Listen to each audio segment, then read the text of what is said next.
We're live from Georgia, a key battleground state in the race for the White House. In just moments, the current U.S. president will debate the former U.S. president as their party's presumptive nominees, a first in American history. We want to welcome our viewers in the United States and around the world to our studios in Atlanta. This is the CNN presidential debate. This debate is being produced by CNN and is coming to you live on CNN, CNN International, CNN.com, CNN Max, and CNN Espanol. This is a pivotal moment between President Joe Biden and former President Donald Trump in their rematch for the nation's highest office.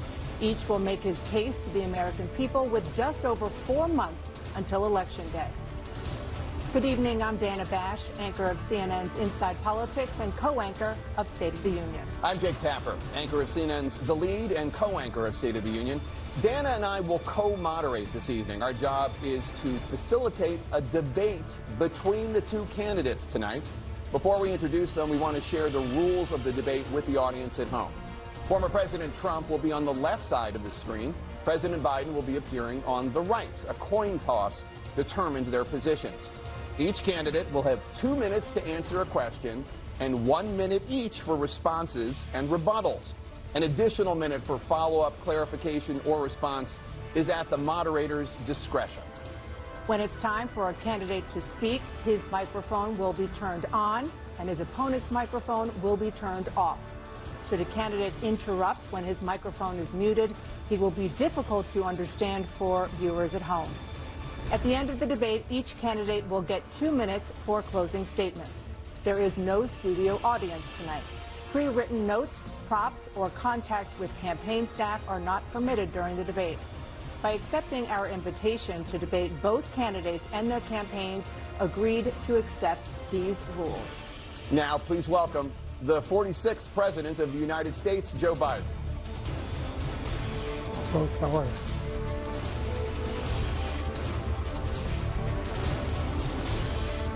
Great to be here. Thank you.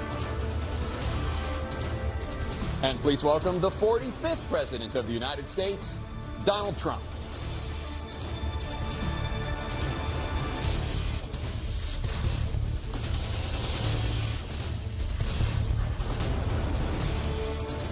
Gentlemen, thanks so much for being here. Let's begin the debate, and let's start with the issue that voters consistently say is their top concern, the economy.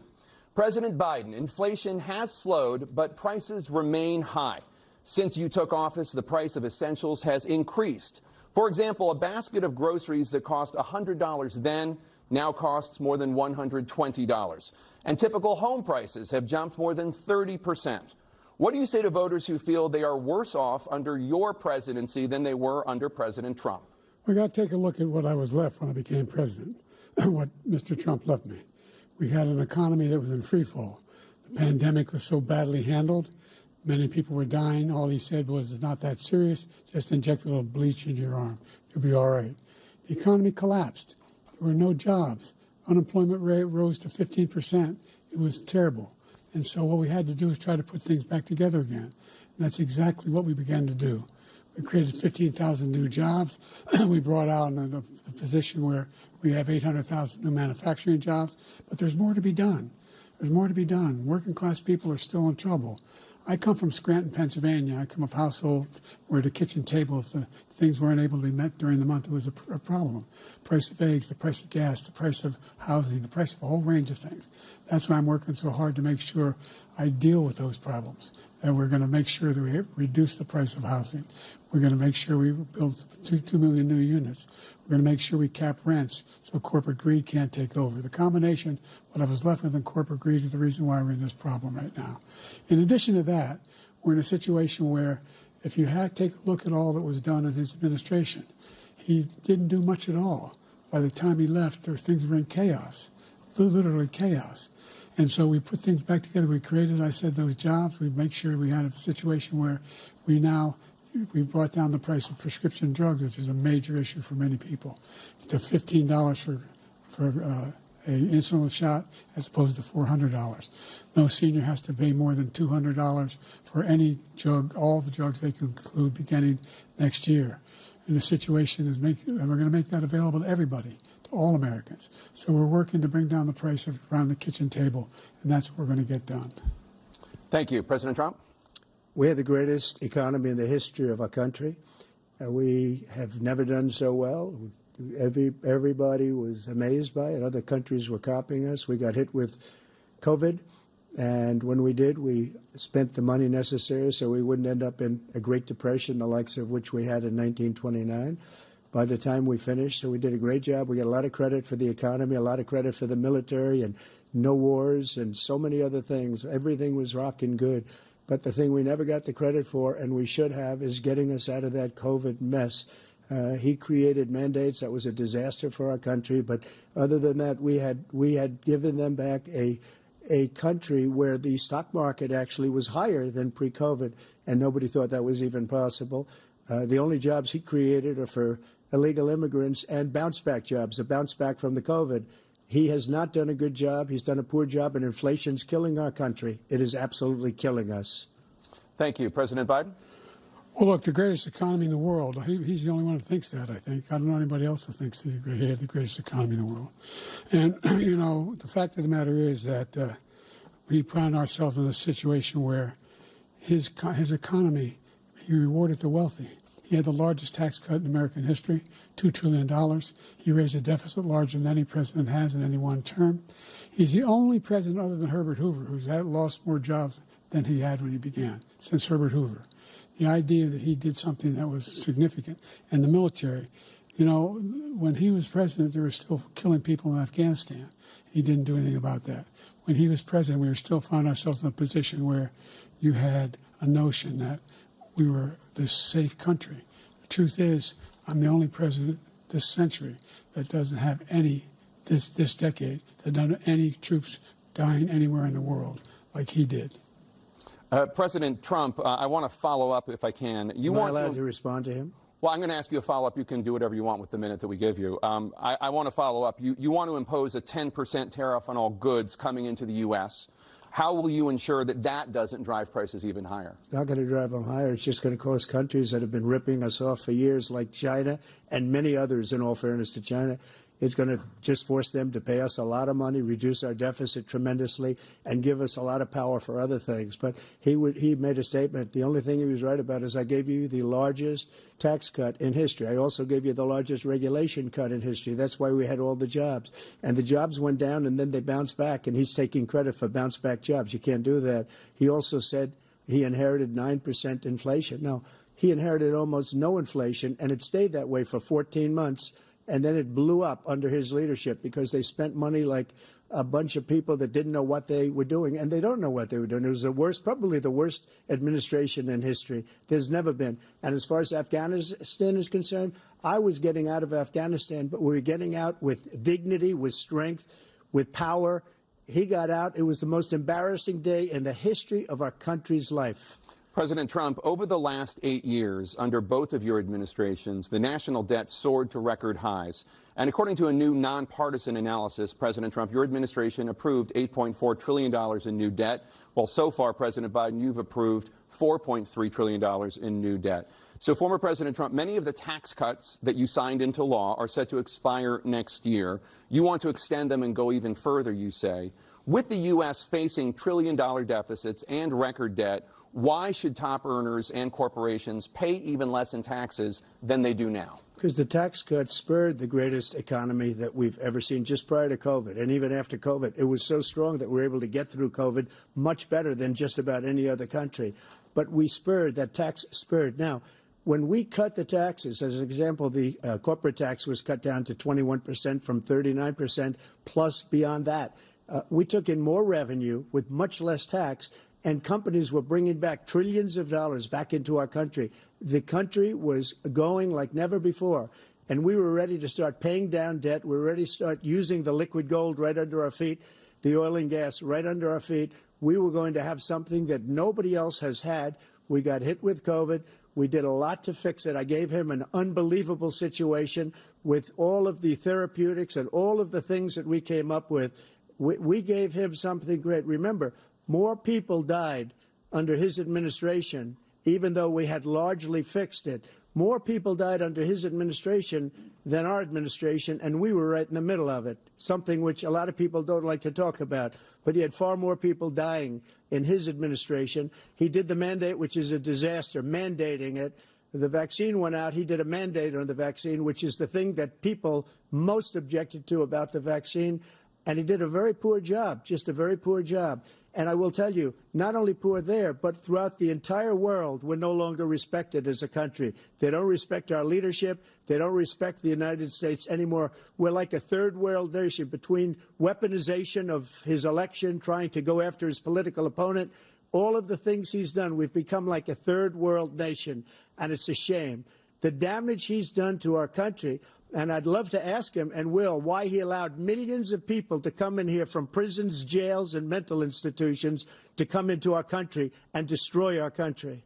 President Trump, we will get to immigration later in this block. President Biden, I want to give you an opportunity to respond to this question about the national debt. He had the largest national debt of any president in a four-year period, number one. Number two, that $2 trillion tax cut benefited the very wealthy. What I'm going to do is fix the tax system. For example, we have 1,000 billionaires in America. And what's happening? They're in a situation where they, in fact, pay 8.2% in taxes.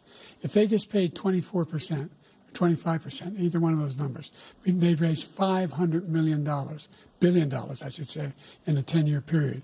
We'd be able to wipe out his debt. We'd be able to help make sure that all those things we need to do, child care, elder care, making sure that we continue to strengthen our health care system, making sure that we're able to make every single solitary person eligible for what I've been able to do with the the COVID, with dealing with everything we have to do with, look, if we finally beat Medicare. Thank you, President Biden. President Trump?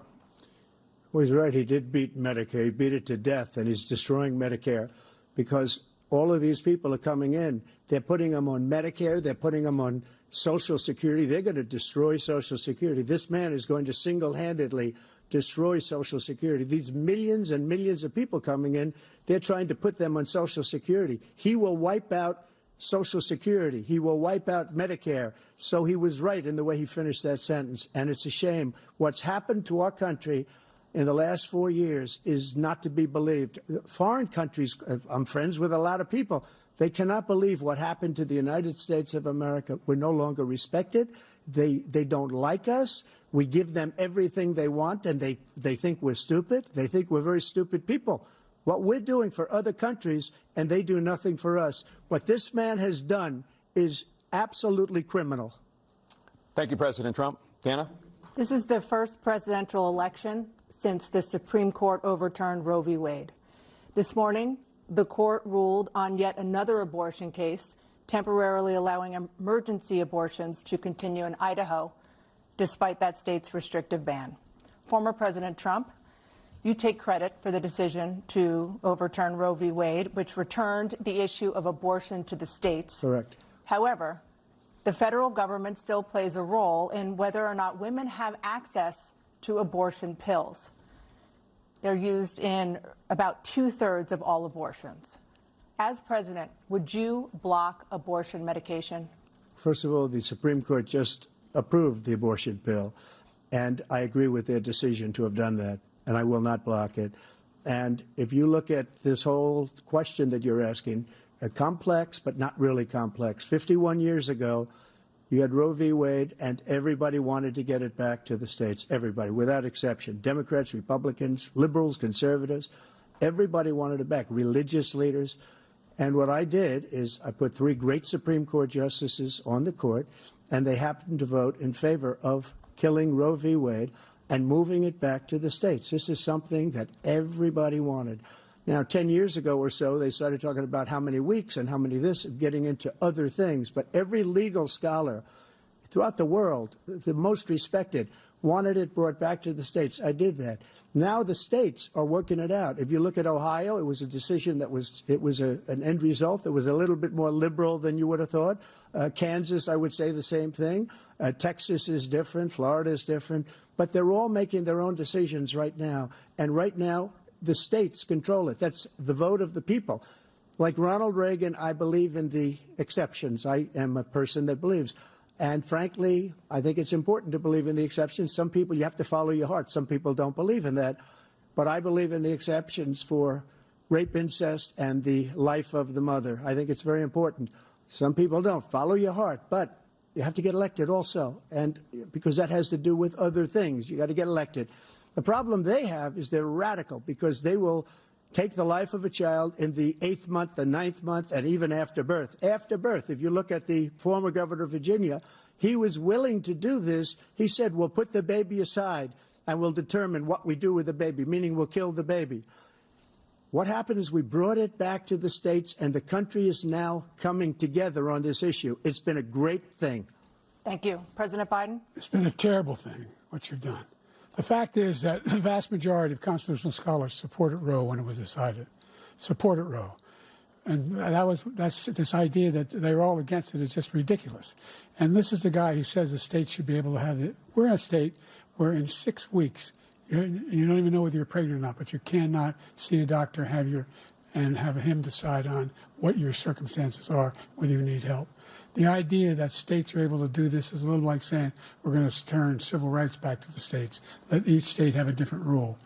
Look, there's so many young women who have been, including a young woman who just was murdered, and he went to the funeral. The idea that she was murdered by an immigrant coming in, they talk about that. But here's the deal: there's a lot of young women are being raped by their in-laws, by their spouses, brothers and sisters, it's just ridiculous, and they can do nothing about it. And they try to arrest them when they cross state lines. Thank you. There have been many young women murdered by the same people he allows to come across our border. We have a border that's the most dangerous place anywhere in the world, considered the most dangerous place anywhere in the world. And he opened it up, and these killers are coming into our country, and they are raping and killing women. And it's a terrible thing. As far as the abortion is concerned, it is now back with the states. The states are voting. In many cases, it's frankly a very liberal decision. In many cases, it's the opposite. But they're voting, and it's bringing it back to the vote of the people, which is what everybody wanted, including the founders, if they knew about this issue, which, frankly, they didn't. But they would have. Everybody wanted brought back. Ronald Reagan wanted it brought back. He wasn't able to get it. Everybody wanted it brought back, and many presidents had tried to get it back. I was the one to do it. And again, this gives it the vote of the people, and that's where they wanted it. Every legal scholar wanted it that way. Staying on the topic of abortion, President Biden, 7 states, I'll let you do that. This is the same topic. 7 states have no legal restrictions on how far into a pregnancy a woman can obtain an abortion. Do you support any legal limits on how late a woman should be able to terminate a pregnancy? I supported Roe v. Wade, which had 3 trimesters. The first time is between the woman and the doctor. Second time is between the doctor and an extreme situation. The third time is between the doctor, between the woman and the state. The idea that the politicians, that the founders wanted the politicians to be the ones making decisions about women's health is ridiculous. That's the last. No politician should be making that decision. A doctor should be making those decisions. That's how it should be run. That's what you're going to do. And if I'm elected, I'm going to restore Roe v. Wade.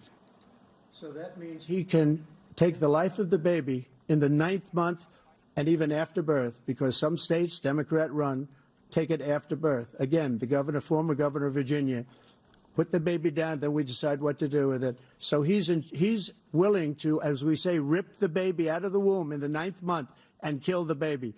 Nobody wants that to happen, Democrat or Republican. Nobody wants it to happen. You're lying. That is simply not true. The Roe v. Wade does not provide for that. That's not the circumstance. Only if a woman's life is in danger, she's going to die. That's the only circumstance in which that can happen. But we are not for late-term abortion, period. Period, period. Under Roe v. Wade, you have late-term abortion. You can do whatever you want, depending on the state. You can do whatever you want. We don't think that's a good thing. We think it's a radical thing. We think the Democrats are the radicals, not the Republicans. For 51 years, that was the law. 51 years, constitutional scholarship said it was the right way to go. 51 years, and it was taken away because this guy put very conservative members on the Supreme Court. He takes credit for taking it away. What's he going to do? What's he going to do? In fact, if the MAGA Republicans, he gets elected, and the MAGA Republicans control the Congress, and they pass a universal ban on abortion, period, across the board at 6 weeks or 7 or 8 or 10 weeks, something very, very conservative. Is he going to sign that bill? I'll veto it. He'll sign it. Thank you. Let's turn now to the issue of immigration and border security. President Biden, a record number of migrants have illegally crossed the southern border on your watch. Overwhelming border states and overburdening cities such as New York and Chicago, and in some cases causing real safety and security concerns. Given that, why should voters trust you to solve this crisis? Because we worked very hard to get a bipartisan agreement that not only changed all of that, it made sure that we are in a situation where you had no circumstance where they could come across the border with the number of border police there are now. We significantly increased the number of asylum officers. By the way, the Border Patrol endorsed my position. In addition to that, we found ourselves in a situation where when he was president, he was separating babies from their mothers, putting them in cages, making sure the families were separated. That's not the right way to go. What I've done since I've changed the law, what's happened? I've changed it in a way that now you're in a situation where there are 40% fewer people coming across the border illegally. That's better than when he left office. And I'm going to continue to move until we get the total ban on the total initiative relative to what we can do with more Border Patrol and more asylum officers. President Trump? I really don't know what he said at the end of that sentence. I don't think he knows what he said either. Look, we had the safest border in the history of our country. The border, all he had to do was leave it. All he had to do was leave it. He decided to open up our border, open up our country to people that are from prisons, people that are from mental institutions, insane asylum, terrorists. We have the largest number of terrorists coming into our country right now, all terrorists, all over the world, not just in South America, all over the world. They come from the Middle East, everywhere. All over the world, they're pouring in.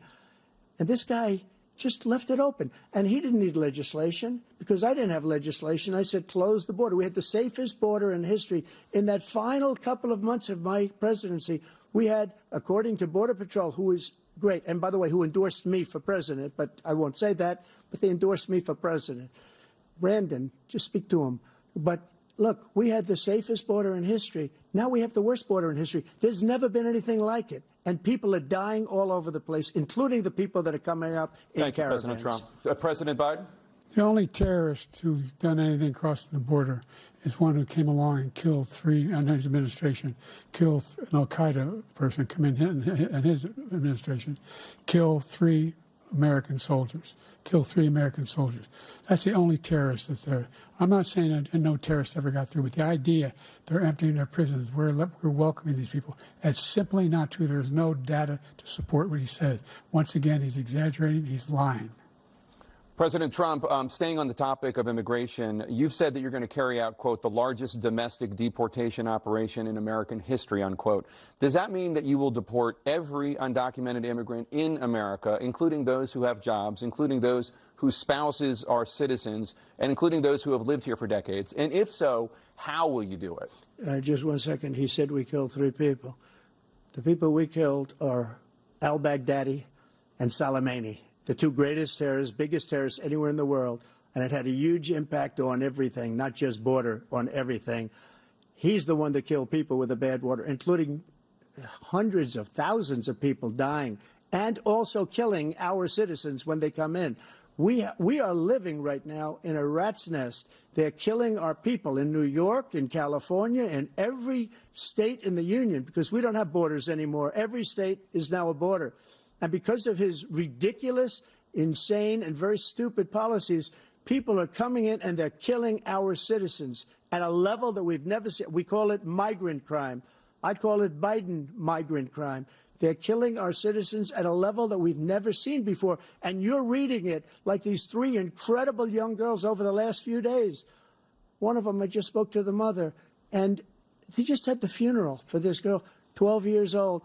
This is horrible what's taken place. What's taken place in our country, we're literally an uncivilized country now.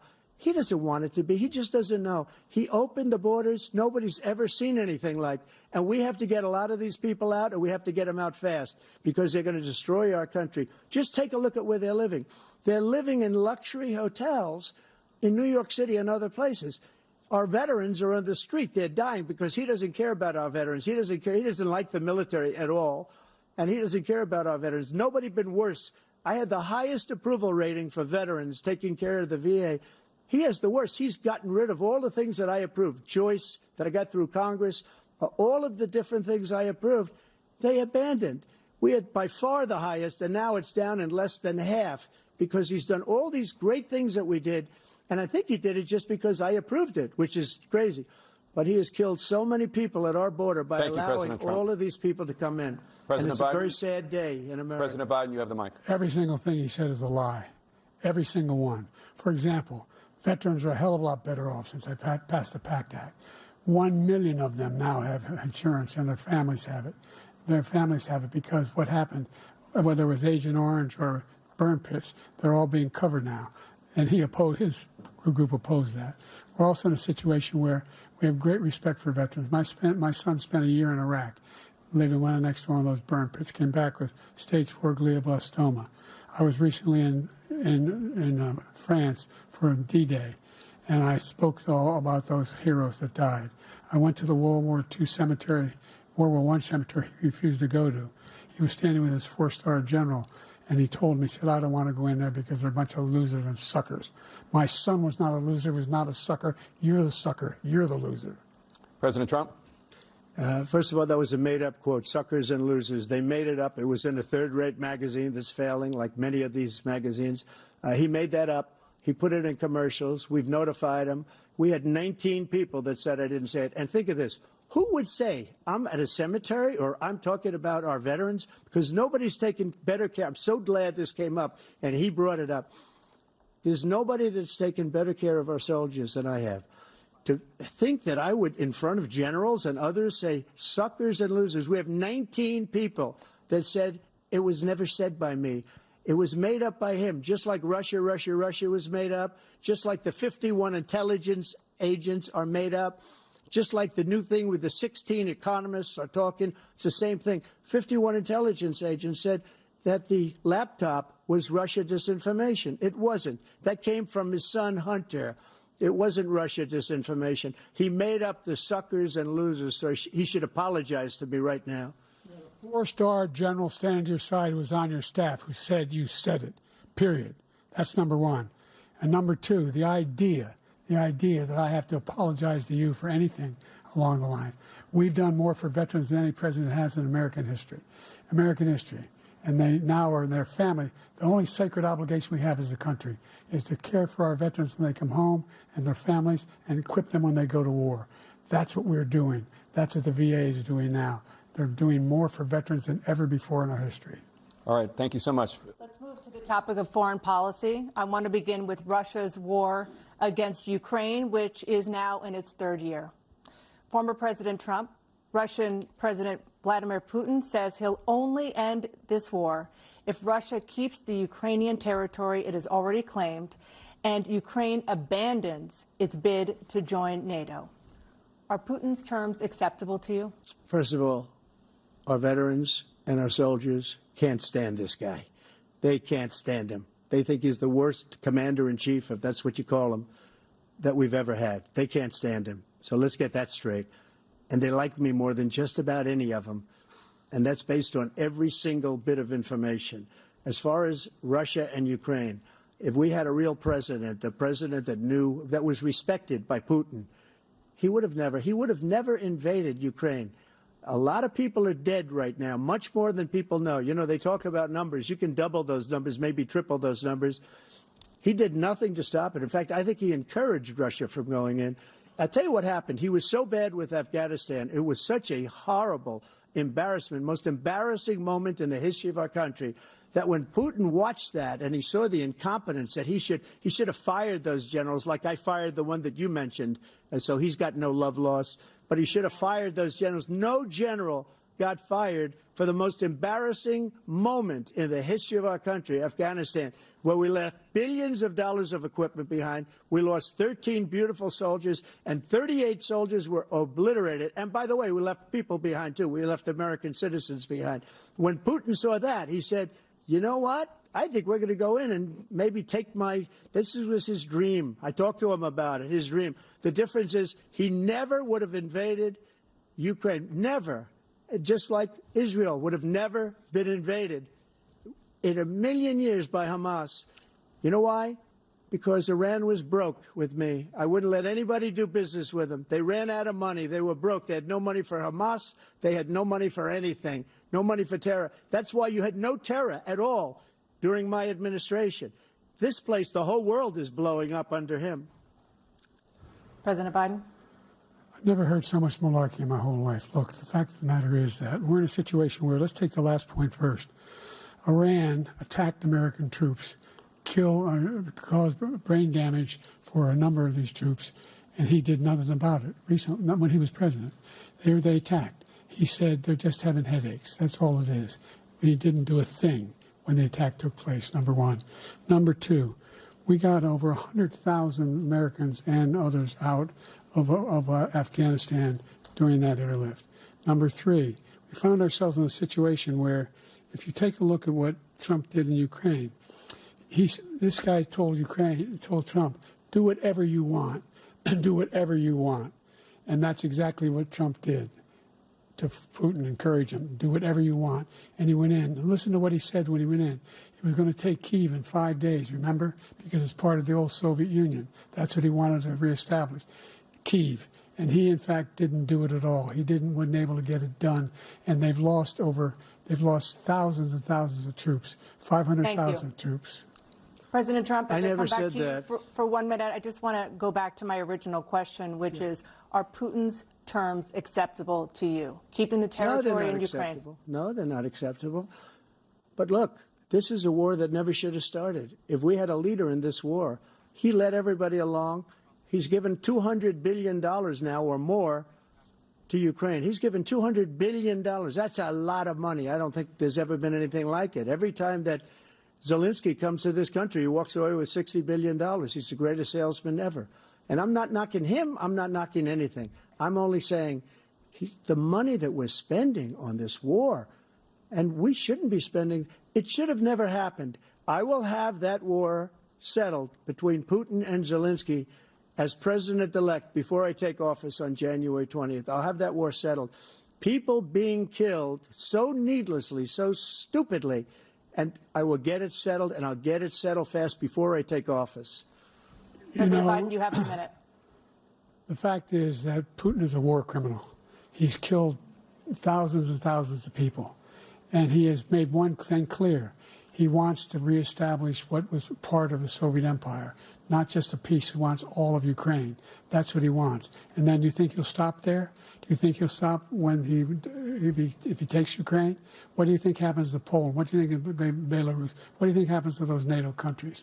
And so if you want a war, you ought to find out what he's going to do, because if in fact he does what he says and walks away, and by the way, all that money we give Ukraine are from weapons we make here in the United States. We give them the weapons, not the money at this point. And our NATO allies have produced as much funding for Ukraine as we have. That's why we're strong.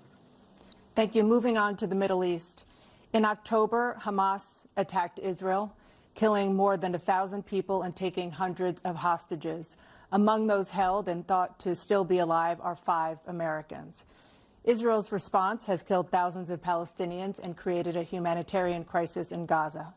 President Biden, you've put forward a proposal to resolve this conflict, but so far Hamas has not released the remaining hostages, and Israel is continuing its military offensive in Gaza.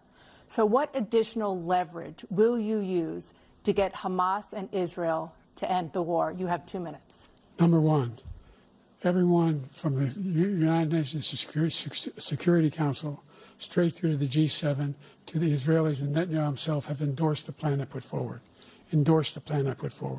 which has 3 stages to it. The first stage is trade the hostages for a ceasefire. Second phase is a ceasefire with additional conditions. The third phase is the end of the war. The only one who wants the war to continue is Hamas. Number one, they're the only ones standing out. We're still pushing hard to get them to accept. In the meantime, what's happened in Israel, we're finding that the only thing I've denied Israel was 2,000-pound bombs. They don't work very well in populated areas. They kill a lot of innocent people. We're providing Israel with all the weapons they need and when they need them. And by the way, I'm the guy that organized the world against Iran when they had a full-blown intercontinental ballistic missile attack on Israel. No one was hurt. No one Israeli was accidentally killed, and it just stopped. We saved Israel. We are the biggest producer of support for Israel of anyone in the world. And so there are two different things. Hamas cannot be allowed to be continued. We continue to send our experts and our intelligence people as to how they can get Hamas like we did bin Laden. You don't have to do it. And by the way, they've been greatly weakened, Hamas, greatly weakened, and they should be. They should be eliminated. But you've got to be careful for what using certain weapons among population centers. Just going back to Ukraine for 1 second. We have an ocean separating us. The European nations together have spent $100 billion, or maybe more than that, less than us. Why doesn't he call them and say, you got to put up your money like I did with NATO? I got them to put up hundreds of billions of dollars. The Secretary General of NATO said Trump did the most incredible job I've ever seen. They wouldn't have any. They were going out of business. We were spending almost 100% of the money was paid by us. He didn't do that. He's getting all. You got to ask these people to put up the money. We're over $100 billion more spent, and it has a bigger impact on them because of location, because we have an ocean in between. You got to ask them. As far as Israel and Hamas, Israel's the one that wants to go. He said the only one that wants to keep going is Hamas. Actually, Israel is the one, and you should let him go and let him finish the job. He doesn't want to do it. He's become like a Palestinian, but they don't like him because he's a very bad Palestinian. He's a weak one. President Biden, you have a minute. I've never heard so much foolishness. This is a guy who wants to get out of NATO. You're going to stay in NATO? He's going to pull out of NATO. The idea that we have, our strength lies in our alliances as well. It may be a big ocean, but we're ever able to avoid a war in Europe, a major war in Europe? What happens if, in fact, you have Putin continue to go into NATO? We have an Article 5 agreement. Attack on one is attack on all. You want to start the nuclear war he keeps talking about, go ahead. Let Putin go in and control Ukraine and then move on to Poland and other places. See what happens then. He has no idea what the hell he's talking about. And by the way, I got 50 other nations around the world to support Ukraine, including Japan and South Korea, because they understand that this kind of dislocation has a serious threat to the whole world peace. No major war in Europe has ever been able to be contained just to Europe. President Trump, just to follow up, would you support the creation of an independent Palestinian state in order to achieve peace in the region? I'd have to see, but before we do that, the problem we have is that we spend all the money. So they kill us on trade. I made great trade deals with the European nations because if you add them up, they're about the same size economically. Their economy is about the same size as the United States. And they were no cars, they don't want anything that we have, but we're supposed to take their cars, their food, their everything, their agriculture. I changed that. But the big thing I changed is they don't want to pay. And the only reason that he can play games with NATO is because I got them to put up hundreds of billions of dollars. I said, and he's right about this, I said, no, I'm not going to support NATO if you don't pay. They asked me that question, would you guard us against Russia, at a very secret meeting of the 28 states at that time, nations at that time. And they said, no, if you don't pay, I won't do that. And you know what happened? Billions and billions of dollars came flowing in the next day and the next months. But now we're in the same position. We're paying everybody's bills. Let's turn to the issue of democracy. Former President Trump, I want to ask you about January 6, 2021. After you rallied your supporters that day, some of them stormed the Capitol to stop the constitutionally mandated counting of electoral votes. As president, you swore an oath to, quote, preserve, protect, and defend, unquote, the Constitution. What do you say to voters who believe that you violated that oath through your actions and inaction on January 6th and worry that you'll do it again? Well, I don't think too many believe that. And let me tell you about January 6th. On January 6th, we had a great border. Nobody coming through, very few. On January 6th, we were energy independent. On January 6th, we had the lowest taxes ever. We had the lowest regulations ever. On January 6th, we were respected all over the world. All over the world, we were respected. And then he comes in, and we're now laughed at. We're like a bunch of stupid people. That what happened to the United States' reputation under this man's leadership is horrible, including weaponization, which I'm sure at some point you'll be talking about, where he goes after his political opponent because he can't beat him fair and square. You have 80 seconds left. My question was, what do you say to those voters who believe that you violated your constitutional oath through your actions and inaction on January 6, 2021, and worry that you'll do it again? Well, I didn't say that to anybody. I said peacefully and patriotically. And Nancy Pelosi, if you just watched the news from 2 days ago, on tape to her daughter, who's a documentary filmmaker, they say, but she's saying, oh, no, it's my responsibility. I was responsible for this. Because I offered her 10,000 soldiers or National Guard, and she turned them down. And the mayor in writing, by the way, the mayor, in writing, turned it down, the mayor of D.C. They turned it down. I offered 10,000 because I could see, I had virtually nothing to do. They asked me to go make a speech. I could see what was happening. Everybody was saying they're going to be there on January 6th. They're going to be there. And I said, you know what? There's a lot of people coming. You could feel it. You could feel it, too, and you could feel it. And I said, they ought to have some National Guard or whatever. And I offered it to her. And she now admits that she turned it down. And it was the same day she was, I don't know, she can't be very happy with her daughter because it made her into a liar. She said, I take full responsibility for January 6th. President Biden? Look, he encouraged those folks to go up on Capitol Hill, number one. I sat in that dining room off the Oval Office. He sat there for 3 hours watching, begging, being begged by his vice president and a number of his colleagues on the Republican side as well to do something, to call for a stop, to end it. Instead, they talked about these people being patriots and great patrons of America. In fact, he says he'll now forgive them for what they've done. They've been convicted. He says he wants to commute their sentences and say that no. But he went to every single court in the nation. I don't know how many cases, scores of cases, including the Supreme Court, and they said, no, this guy is responsible for doing what was done. He did do a damn thing, and these people should be in jail, and they should be the ones who are being held accountable. And he wants to let them all out. And now he says if he loses again, such a whiner that he is, that it could be a bloodbath. Thank you, President Biden. President Trump? What they've done to some people that are so innocent, you ought to be ashamed of yourself. What you have done, how you've destroyed the lives of so many people. When they ripped down Portland, when they ripped down many other cities, you go to Minnesota, Minneapolis, what they've done there, with the fires all over the city. If I didn't bring in the National Guard, that city would have been destroyed. When you look at all of they took over big chunks of Seattle. I was all set to bring in the National Guard. They heard that, they saw them coming, and they left immediately. What he said about this whole subject is so off. Peacefully patriotic. One other thing, the Unselect Committee, which is basically two horrible Republicans that are all gone now, out of office, and Democrats, all Democrats, they destroyed and deleted all of the information they found because they found out we were right. We were right. And they deleted and destroyed all of the information. They should go to jail for that. If a Republican did that, they'd go to jail. Thank you, President Trump. President Biden, I want to give you a minute. The only person on this stage is a convicted felon is the man I'm looking at right now. And the fact of the matter is, what he's telling you is simply not true. The fact is that there was no effort on his part to stop what was going on up in Capitol Hill. And all those people, every one of those who were convicted, turned over desks, turned them over statues. The idea that those people are patriots? Come on. When I asked him about the first two debates we had, first time around, I said, will you denounce the Proud Boys? He said, no, I'll tell them to stand by.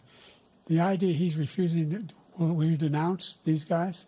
We denounce the people we're talking about now. We denounce the people who attacked that Capitol. What are you going to do? I'm going to give you a minute, President Trump, for a follow-up question I have. After a jury convicted you of 34 felonies last month, you said if reelected, you would, quote, have every right to go after, unquote, your political opponents. You just talked about members of the Select Committee on January 6th going to jail. Your main political opponent is standing on stage with you tonight. Can you clarify exactly what it means about you feeling you have every right to go after your political opponents? Well, I said my retribution is going to be success. We're going to make this country successful again, because right now it's a failing nation. My retribution is going to be success. But when he talks about a convicted felon, his son is a convicted felon at a very high level. His son is convicted, going to be convicted probably numerous other times. Should have been convicted before, but his Justice Department let the statute of limitations lapse on the most important things. But he could be a convicted felon as soon as he gets out of office. Joe could be a convicted felon with all of the things that he's done. He's done horrible things. All of the death caused at the border, telling the Ukrainian people that we're going to want $1 billion or you change the prosecutor. Otherwise, you're not getting $1 billion. If I ever said that, that's quid pro quo. That we're not going to do anything. We're not going to give you $1 billion unless you change your prosecutor, having to do with the son. This man is a criminal. This man, you're lucky. You're lucky. I did nothing wrong. We'd have a system that was rigged and disgusting. I did nothing wrong. Thank you, President Trump. President Biden, you have said, I'm coming right to you, sir. You want to respond? Go ahead. I'll give you a minute to respond. The idea that I did anything wrong relative to what you're talking about is outrageous. It's simply a lie, number one. Number two, the idea that you have a right to seek retribution against any American just because you're president is wrong. It's simply wrong. No president's ever spoken like that before. No president in our history has spoken like that before. Number three, the crimes that you are still charged with, and think of all the civil penalties you have. How many billions of dollars do you owe in civil penalties for molesting a woman in public, for doing a whole range of things, of having sex with a porn star on the night while your wife was pregnant? I mean, what are you talking about? You have the morals of an alley cat. Give you a minute, sir. I didn't have sex with a porn star, number one. Number two, that was a case that was started and moved. They moved a high-ranking official, a DOJ, into the Manhattan DA's office to start that case. That case is going to be appealed and won. We had a very terrible judge, a horrible judge, Democrat. The prosecutor were all high-ranking Democrats, appointed people, and both the civil and the criminal. He basically went after his political opponent because he thought it was going to damage me. But when the public found out about these cases, because they understand it better than he does, he has no idea what these cases are. But when they found out about these cases, you know what they did? My poll numbers went up, way up. You know that because you're reporting it.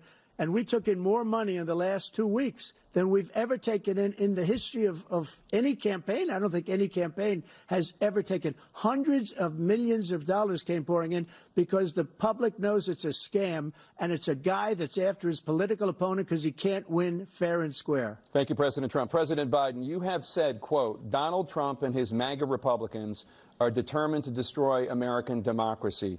Do you believe that the tens of millions of Americans who are likely to vote for President Trump will be voting against American democracy?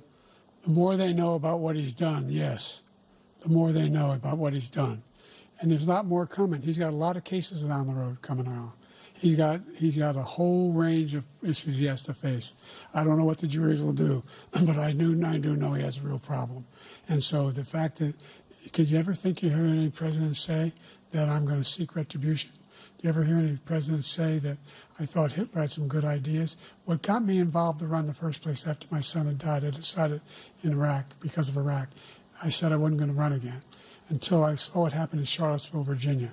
People coming out of the woods carrying swastikas, torches, and singing the same anti-Semitic bile they sang when back in Germany. And the young woman got killed. I spoke to the mother, and they asked him. They said, "What do you think of those people? The ones who got killed, the one who tried to stop it, and the ones," he said, "I think they're fine people on both sides."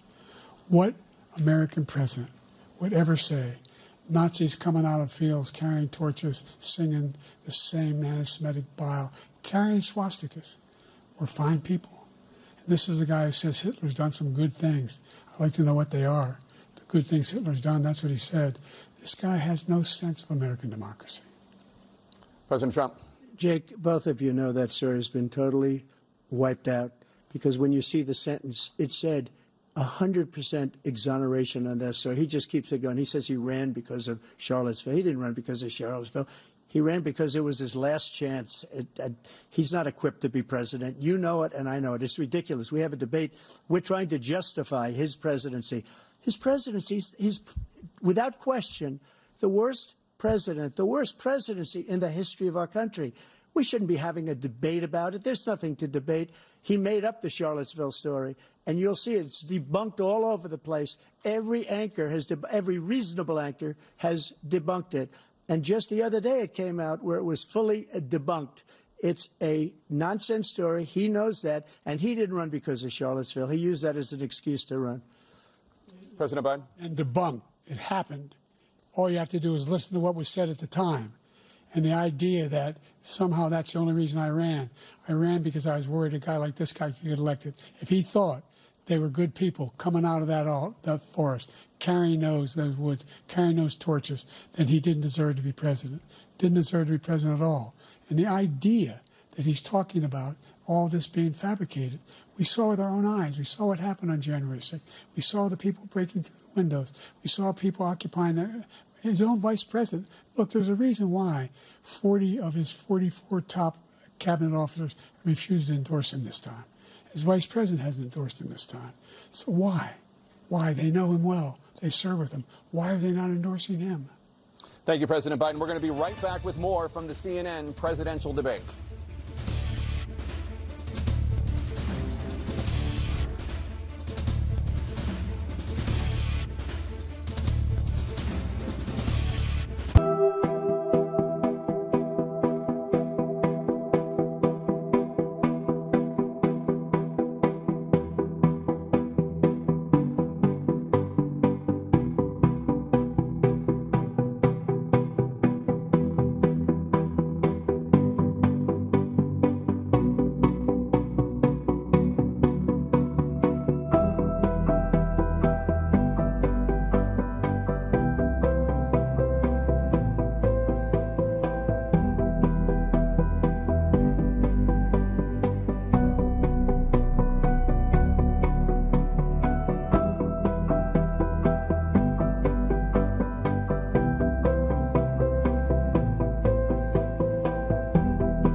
Welcome back to the CNN presidential debate live from Georgia.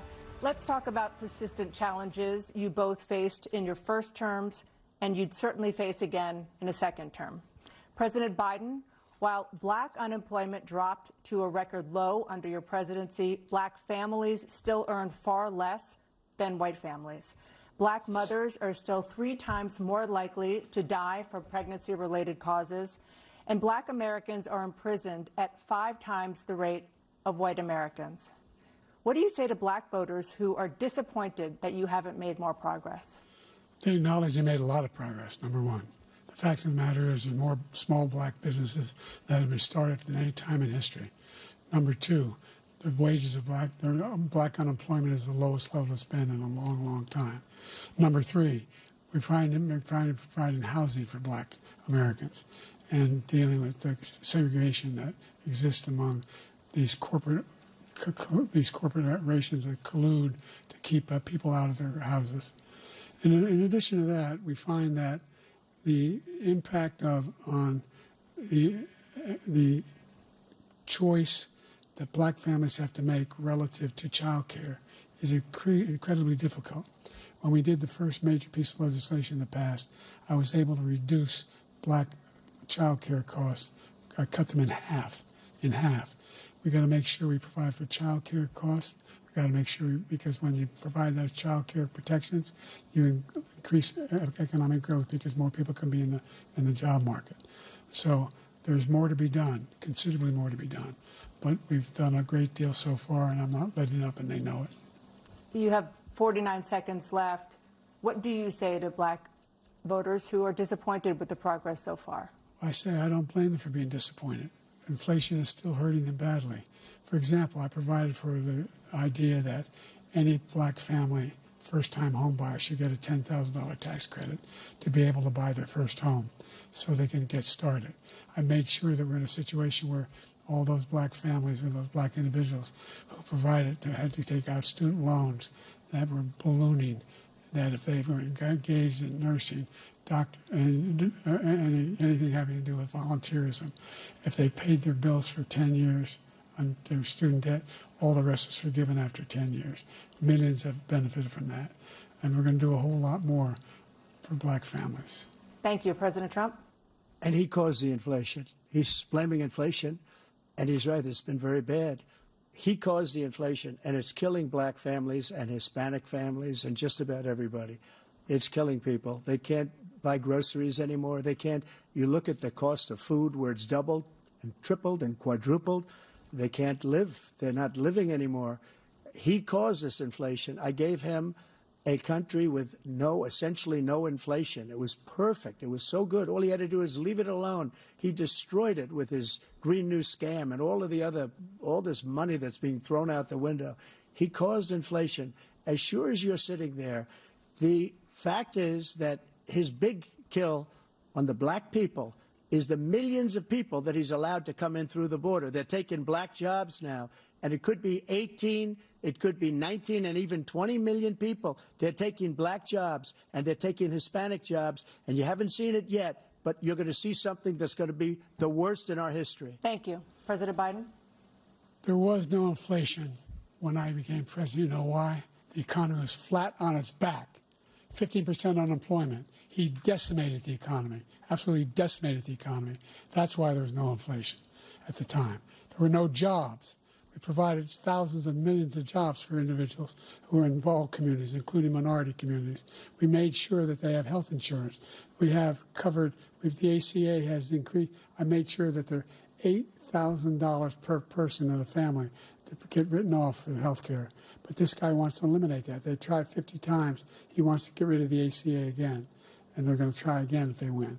You find ourselves in a position where the idea that we're not doing any, we put more police on the street than any administration has. He wants to cut the cops. We're providing for equity and making sure people have a shot to make it. There's a lot going on, but in inflation, he caused it by his tremendous malfeasance in the way he handled the pandemic. Thank you. Another persistent challenge is the climate crisis. 2023 was the hottest year in recorded history, and communities across the country are confronting the devastating effects of extreme heat, intensifying wildfires, stronger hurricanes, and rising sea levels. Former President Trump, you've vowed to end your opponent's climate initiatives, but will you take any action as president to slow the climate crisis? Well, let me just go back to what he said about the police, how close the police are to him. Almost every police group in the nation from every state is supporting Donald J. Trump. Almost every police group. And what he's done to the black population is horrible, including the fact that for 10 years he called them super predators. We can't, in the 1990s, we can't forget that. Super predators was his name, and he called it to them for 10, and they've taken great offense at it, and now they see it happening. But when they see what I did for criminal justice reform and for the historically black colleges and universities, where I funded them and got them all funded, and the opportunity zones with Tim, as you know, Tim Scott was incredible. He did a great job, great senator from South Carolina. He came to me with the idea, and it was a great idea. It's one of the most successful economic development acts ever in the country, opportunity zones. And the biggest beneficiary are blacks. And that's why we have the best numbers with them in maybe ever. They're saying ever. I read this morning where ever, the best numbers. He's lost much of the black population because he's done a horrible job for black people. He's also done a horrible job for Hispanics. But wait till you see these millions of people pouring into our country, and they're going to take the jobs, and it's already started, and you haven't seen anything yet. It's a disaster. You've 38 seconds left. President Trump, will you take any action as president to slow the climate crisis? So I want absolutely immaculate clean water, and I want absolutely clean air, and we had it. We had H2O. We had the best numbers ever, and we were using all forms of energy, all forms, everything. And yet, during my 4 years, I had the best environmental numbers ever. And my top environmental people gave me that statistic just before I walked on the stage, actually. I don't know where the hell he's been. The idea that anything he said is true. I've passed the most extensive climate change legislation in history. We find ourselves, and by the way, black colleges. I came up with $15 billion for HBCUs, historic black universities and colleges, because they don't have those. They don't have the kind of contributors that they have to build these laboratories and the like. Any black student is capable in college of doing any white student can do. They just don't have the money. But now they'll be able to get those jobs in high tech. We're in a situation where the idea that he is claiming to have done something that had the cleanest water, he hadn't done a damn thing for the environment. He pulled out of the Paris Peace Accord, Climate Accord. I immediately joined it because if we reach 1.5 degrees Celsius at any one point, there's no way back. The only existential threat to humanity is climate change, and he didn't do a damn thing about it. He must undo all that I've done. The Paris Accord was going to cost us $1 trillion, and China nothing, and Russia nothing, and India nothing. It was a ripoff of the United States. And I ended it because I didn't want to waste that money because they treat us horribly. We were the only ones who was costing us money. Nobody else was paying into it. And it was a disaster. But everything that he said just now, I'll give you an example. I heard him say before insulin. I'm the one that got the insulin down for the seniors. I took care of the seniors. What he's doing is destroying all of our medical programs because the migrants coming in, they want everybody. And look, I have the biggest heart on the stage. I guarantee you that. And I want to take care of people. But we're destroying our country. They're taking over our schools, our hospitals, and they're going to be taking over Social Security. He is destroying Social Security, Medicare, and Medicaid. The idea is that we, in fact, we were the only ones of consequence who were not members of the Paris Accord. How can we do anything if we're not able to, the United States can't get its pollution under control? One of the largest polluters in the world, number one. We're making significant progress. By 2035, we will have cut pollution in half. We have made significant progress, and we're continuing to make progress. We set up a climate corps for thousands of young people who will learn how to deal with climate, just like the Peace Corps. And we're going to we're moving in directions that are going to significantly change the elements of cause of pollution. But the idea that he claims that he has the biggest heart up here and he's really concerned about pollution and about climate, I've not seen any indication of that. And by the way, with regard to prescription drugs, one company agreed that they would reduce the price to $35, which I was calling for, one, voluntarily. I made sure every company in the world, every pharmaceutical company, cannot have to pay. Thank you. And by the way, So every day, millions of Americans struggle just to make ends meet. For many older Americans, Social Security provides a critical lifeline. President Biden, if nothing is done to Social Security, seniors will see their benefits cut in just over 10 years. Will you name tonight one specific step that you're willing to take to keep Social Security solvent? yes, make the very wealthy begin to pay their fair share. Right now, everybody making under $170,000 pays 6% of their income, of their paycheck, every single time they get a paycheck from the time the first one they get when they're 18 years old.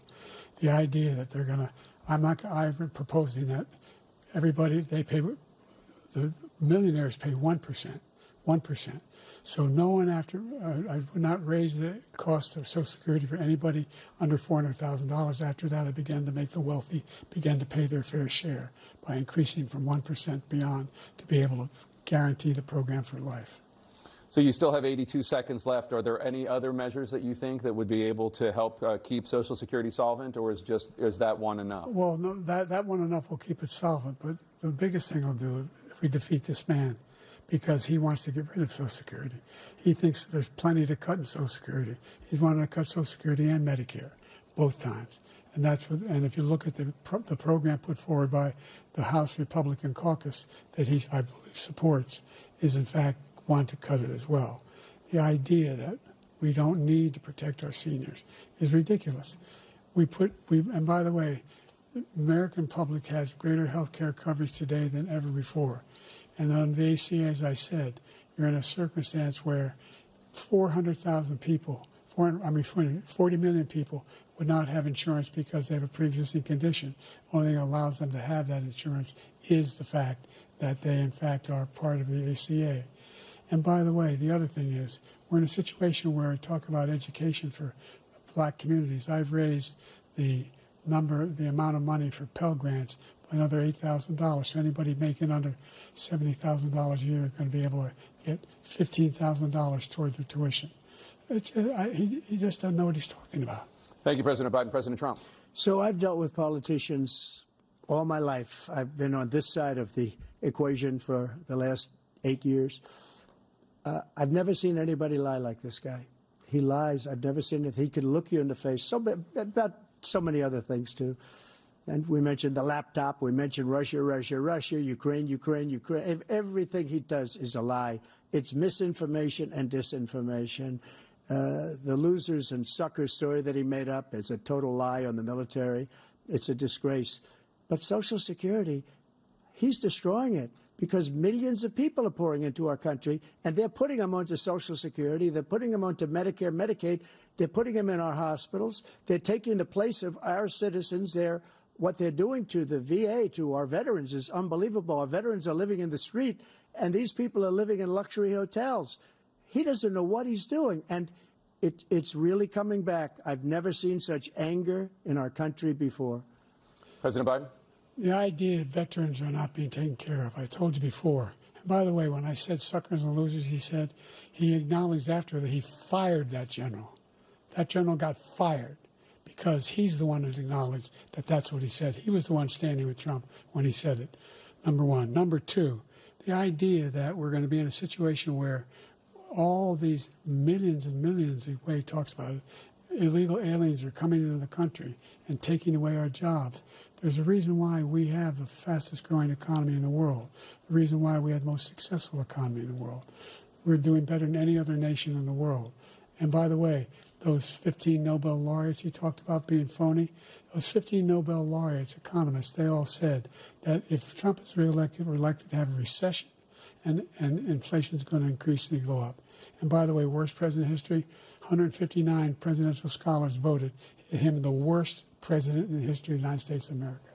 President Biden, thank you so much. Let's turn to the cost of child care, which many American families struggle to afford. President Trump, both you and President Biden have tried to address this issue, but the average cost of child care in this country has risen to more than $11,000 a year per child. For many families, the cost of child care for 2 children is more than their rent. In your second term, what would you do to make child care more affordable? Just to go back, the general got fired because he was no good. And if he said that, that's why he made it up. But we have 19 people that said I didn't say it, and they're very highly respected, much more so than him. The other thing is, he doesn't fire people. He never fired people. I've never seen him fire anybody. I did fire a lot. I fired Comey because he was no good. I fired a lot of the top people at the FBI, drained the swamp. They were no good. Not easy to fire people. You'd pay a price for it, but they were no good. I inherited these people. I didn't put him there. I didn't put Comey there. He was no good. I fired him. This guy hasn't fired anybody. He never fires. He should have fired every military man that was involved with that the Afghanistan horror show, the most embarrassing moment in the history of our country. He didn't fire. Did you fire anybody? Did you fire anybody that's on the border that's allowed us to have the worst border in the history of the world? Did anybody get fired for allowing 18 million people, many from prisons, many from mental institutions? Did you fire anybody that allowed our country to be destroyed? Joe, our country is being destroyed as you and I sit up here and waste a lot of time on this debate. This shouldn't be a debate. He is the worst president. He just said about me because I said it. But look, he's the worst president in the history of our country. He's destroyed our country. Now all of a sudden he's trying to get a little tough on the border. He came out with a nothing deal, and it reduced it a little bit, like this much. It's insignificant. He wants open borders. He wants our country to either be destroyed or he wants to pick up those people as voters. And I don't think we just can't let it happen. If he wins this election, our country doesn't have a chance, not even a chance, of coming out of this rut.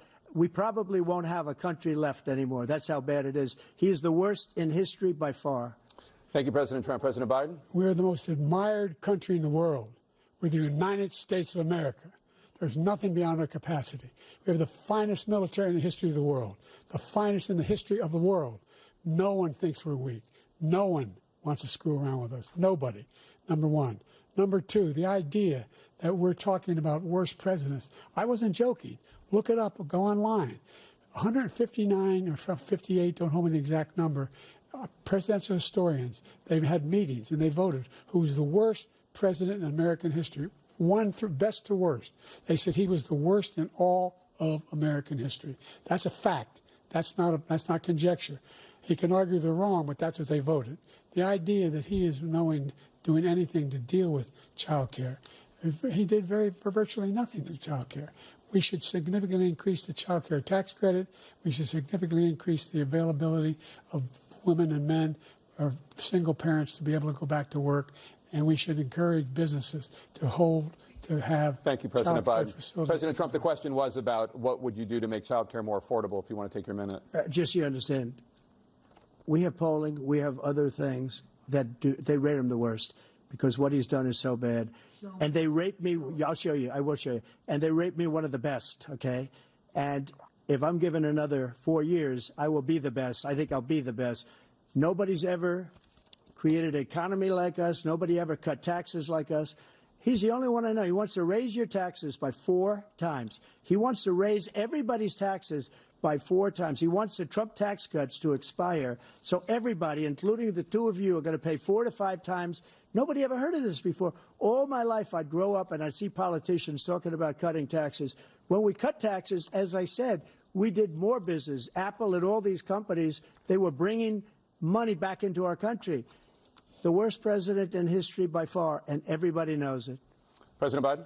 Look, the fact of the matter is that he's dead wrong about, he's increased the tariff, he will increase the taxes on middle-class people. I said I'd never raise a tax on anybody making less than $400,000. I didn't.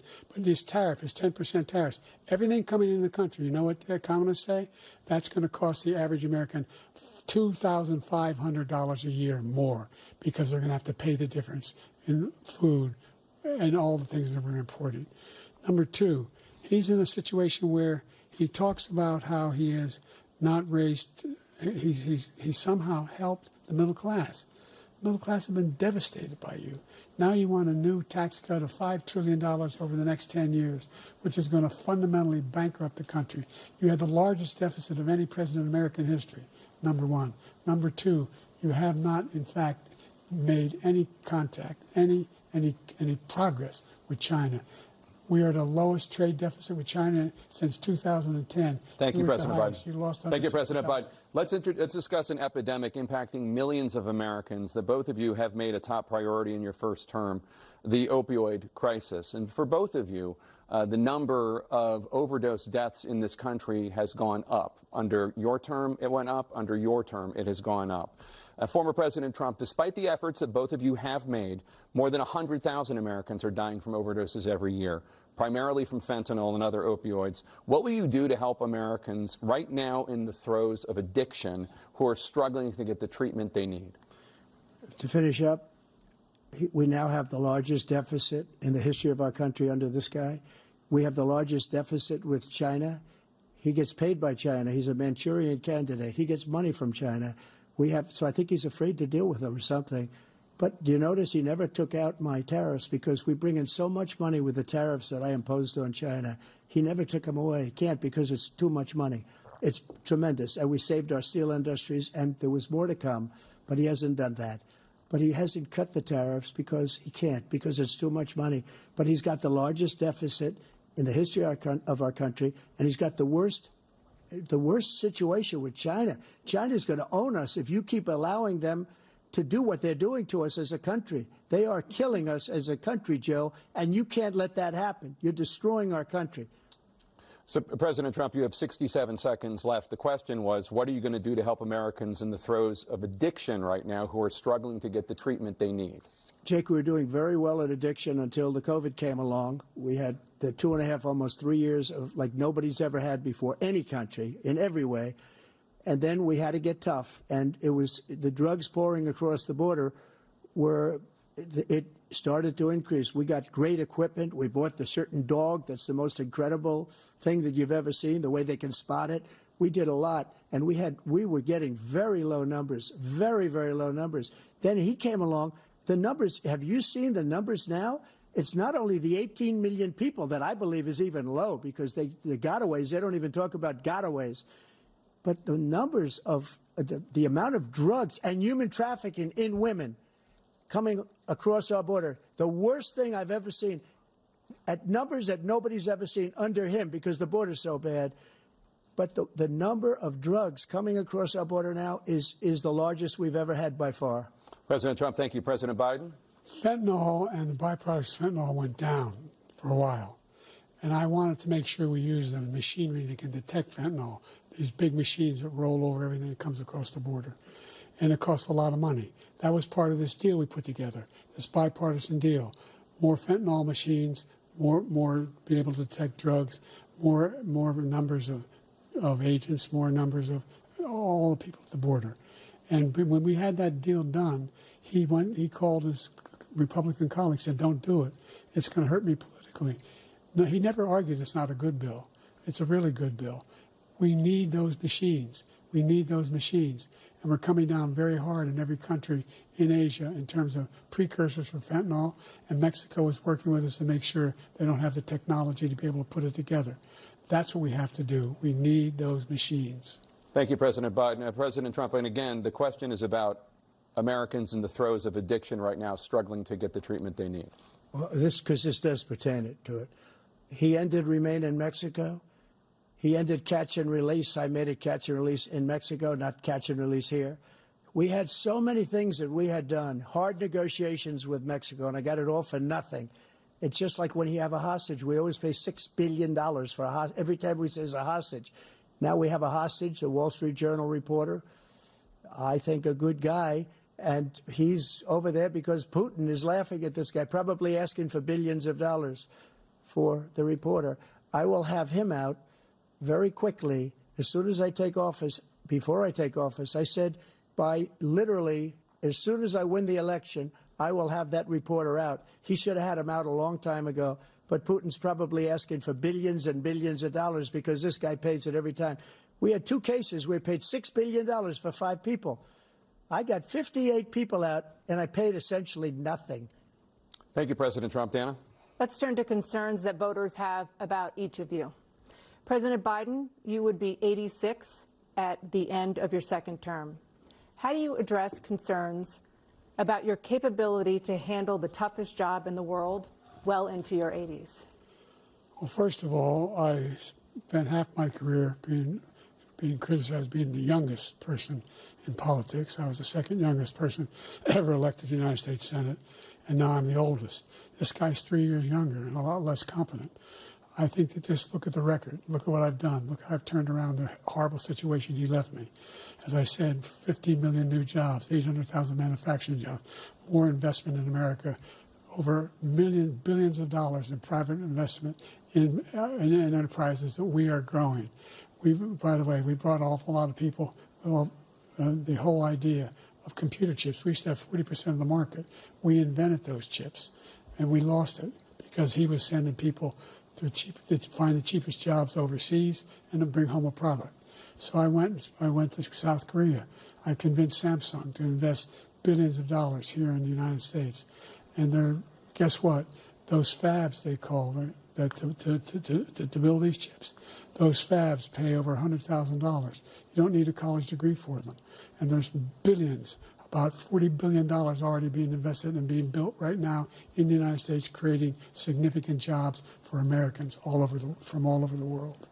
President Biden, you have 40 seconds left. Would you like to add anything? Yeah, I would. The idea that somehow we are this failing country. I never heard a president talk like this before. We're the envy of the world. Name me a single major country president who wouldn't trade places with the United States of America for all our problems and all our opportunities. We're the most progressive country in the world in getting things done. We're the strongest country in the world. We're a country in the world who keeps our word, and everybody trusts us, all of our allies, and those who he cuddles up to, from Kim Jong-un, who he sends love letters to, and Putin, etc. They don't want to screw around with us. Thank you. Former President Trump, to follow up, you would be 82 at the end of your second term. What do you say to voters who have concerns about your capabilities to serve? Well, I took 2 tests, cognitive tests. I aced them, both of them, as you know. We made it public. He took none. I'd like to see him take one, just one, a real easy one. Like go through the first 5 questions. He couldn't do it. But I took 2 cognitive tests. I took physical exams every year. And, you know, we knock on wood wherever we may have wood, that I'm in very good health. I just won 2 club championships, not even senior, 2 regular club championships. To do that, you have to be quite smart, and you have to be able to hit the ball a long way. And I do it. He doesn't do it. He can't hit a ball 50 yards. He challenged me to a golf match. He can't hit a ball 50 yards.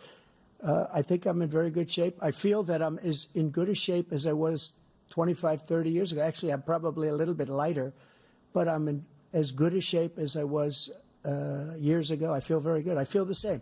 But I was willing to take a cognitive test. And you know what? If I didn't do well, I aced them. Dr. Ronnie Jackson, who's a great guy when he was White House doctor. And then I took another one, a similar one. And one of them said they've never seen anybody ace him. Thank you. President Biden? You can see he is 6'5" and only 223 pounds, or 235 pounds. You never said it was 6'4". Well, you said 6'4", 200. Well, anyway, that's what anyway, just take a look at what he says he is and take a look at what he is. Look, I'd be happy to have a driving contest with him. I got my handicap, which when I was vice president, down to a 6. But by the way, I told you before, I'm happy to play golf with you if you carry your own bag. Think you can do it? That's the biggest lie. That he's a 6 handicap of all. I was an 8 handicap. Yeah. 8. Never. But I had, you know how many? I've seen you swing. I know you swing. Okay, Let's not act like children. President Trump, we're going to 21 turn Let's not act like children. You to are a a child. specific concern that voters have about you. Will you pledge tonight that once all legal challenges have been exhausted, that you will accept the results of this election, regardless of who wins, and you will say right now that political violence in any form is unacceptable? Well, I shouldn't have to say that, but of course I believe that. It's totally unacceptable. And if you would see my statements that I made on Twitter at the time, And also my statement that I made in the Rose Garden, you would say it's one of the strongest statements you've ever seen. In addition to the speech I made in front of, I believe, the largest crowd I've ever spoken to. And I will tell you, nobody ever talks about that. They talk about a relatively small number of people that went to the Capitol and in many cases were ushered in by the police. And as Nancy Pelosi said, it was her responsibility, not mine. She said that loud and clear.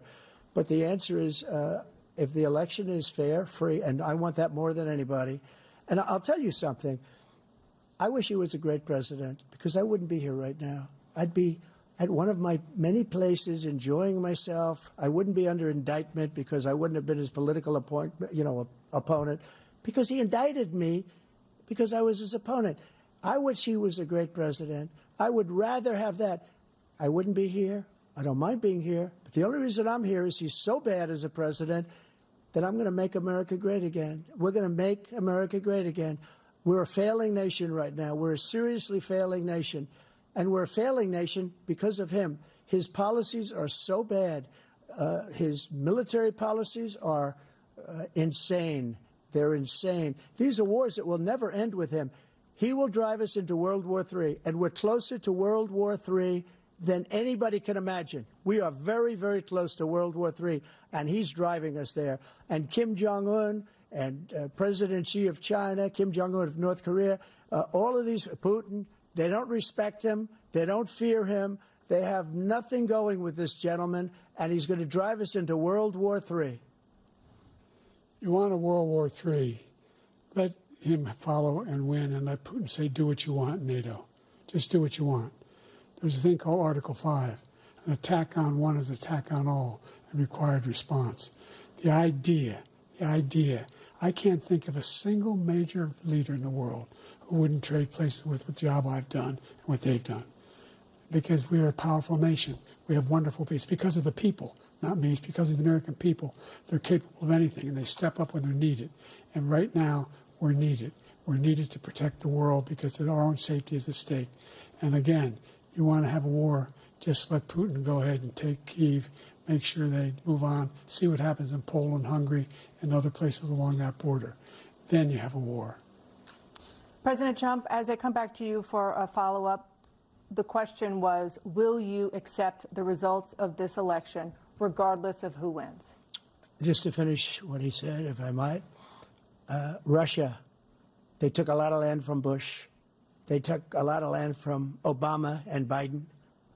They took no land, nothing from Trump, nothing. He knew not to do it. He's not going to play games with me. He knew that. I got along with him very well, but he knew not to play games. He took nothing from me. But now he's going to take the whole thing from this man right here. That's a war that should have never started. It would have never started ever with me. And he's going to take Ukraine. And, you know, you asked me a question before, would you do this with? He's got us in such a bad position right now with Ukraine and Russia, because Ukraine's not winning that war. He said, I will never settle until such time. They're running out of people. They're running out of soldiers. They've lost so many people. It's so sad. They've lost so many people, and they've lost those gorgeous cities with the golden domes that are 1,000 years old, all because of him and stupid decisions. Russia would have never attacked. President Trump, the question was, will you accept the results of the election, regardless of who wins? Yes or no, please. If it's a fair and legal and good election, absolutely. I would have much rather accepted these, but the fraud and everything else was ridiculous. And if you want, we'll have a news conference on it in a week, or we'll have another one of these in a week. But I will absolutely, there's nothing I'd rather do. It would be much easier for me to do that than I'm running again. I wasn't really going to run until I saw the horrible job he did. He's destroying our country. I would be very happy to be someplace else, in a nice location someplace. And again, no indictments, no political opponent stuff, because it's the only way he thinks he can win. But unfortunately, it's driven up my numbers and driven them up to a very high level because the people understand it. Well, let's see what your numbers are when this election is over. Let's see. You're a whiner. When you lost the first time, you continued, you appealed and appealed to courts all across the country.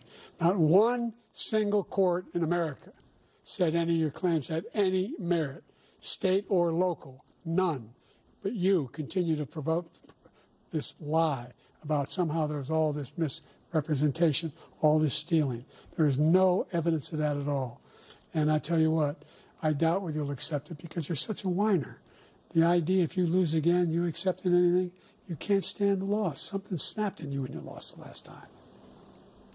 We'll be right back with more from the CNN presidential debate, live from Georgia.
It is now time for the candidates to deliver their closing statements as predetermined by a coin toss. We're going to begin with you, President Biden. You have 2 minutes.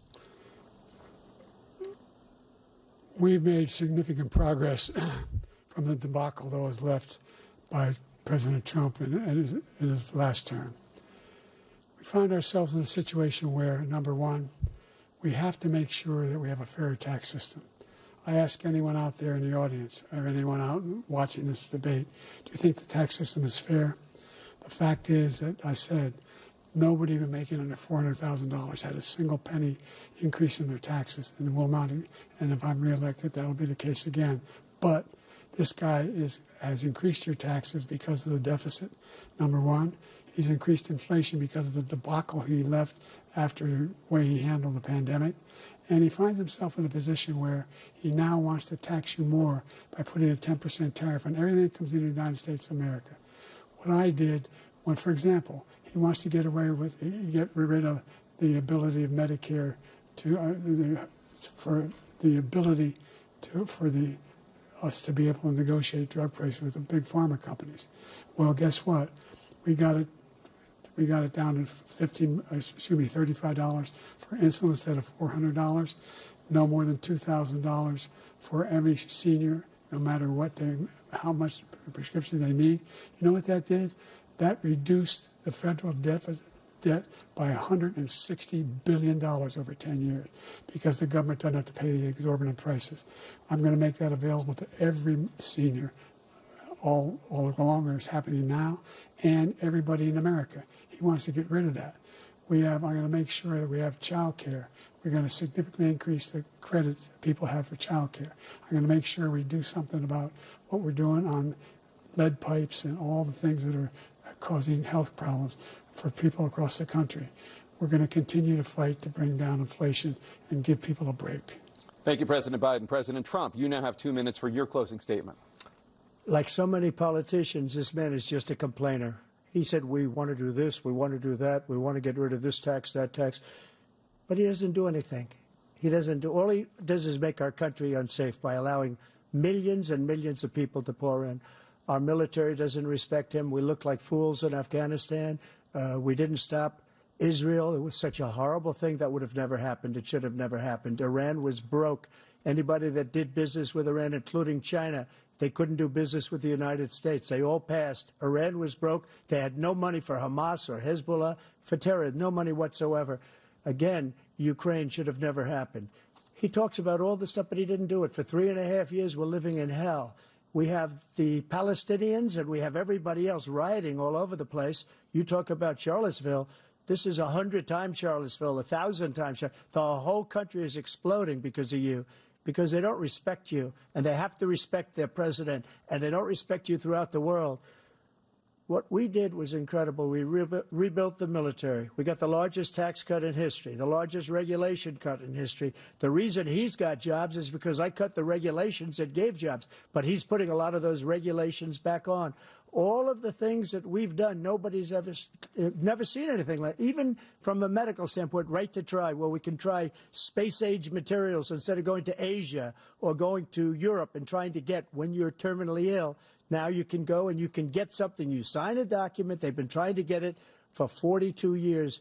But you know what we did for the military was incredible. Choice for our soldiers, where our soldiers, instead of waiting for 3 months to see a doctor, can go out and get themselves fixed up and readied up and take care of themselves, and they're living. And that's why I had the highest approval rating in the history of the VA. So all of these things, we're in a failing nation, but it's not going to be failing anymore. We're going to make it great again. Thank you, former President Trump. President Biden, stay with us because we have full analysis of this debate. Anderson Cooper and Aaron Burnett starts now on CNN.